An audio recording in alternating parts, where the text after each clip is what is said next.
بسم اللہ الرحمن الرحیم۔ خوش آمدید۔ علم کی قیمت اور بینک ڈکیتی۔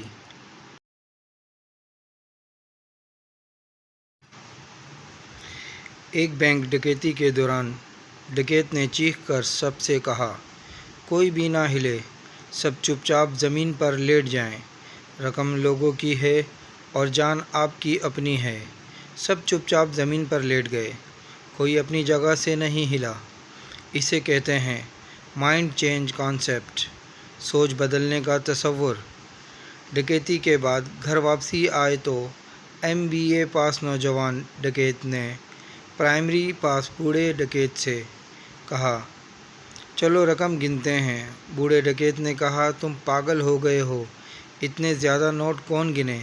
رات کو خبروں میں سن لینا، ہم کتنا مال لوٹ کر آئے ہیں۔ اسے کہتے ہیں تجربہ، جو کہ آج کل ڈگریوں سے زیادہ اہمیت کا حامل ہے۔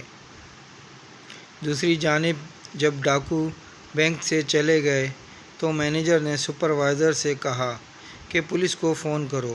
سپروائزر نے جواب دیا، رک جائیں سر، پہلے بینک سے ہم دونوں اپنے لیے 10-10 لاکھ ڈالرز نکال لیتے ہیں، اور ہاں، وہ 40 لاکھ ڈالرز کا گھپلہ جو ہم نے حالیہ دنوں میں کیا ہے وہ بھی ڈاکوؤں پر ڈال دیتے ہیں کہ وہ لوٹ کر لے گئے۔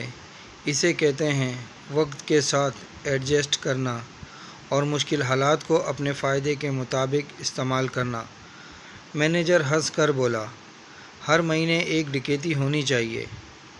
اسے کہتے ہیں بوریت ختم کرنا، کیونکہ ذاتی مفاد اور خوشی جاب سے زیادہ اہم ہوتے ہیں۔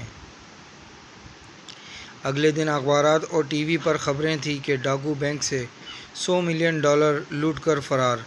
ڈاکوؤں نے بار بار رقم گنی لیکن وہ $50 ملین سے زیادہ نہ نکلی۔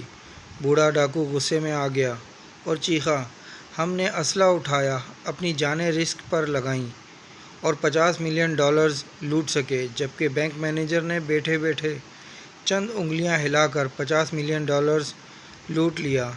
اس سے پتہ چلتا ہے کہ تعلیم کتنی ضروری ہے۔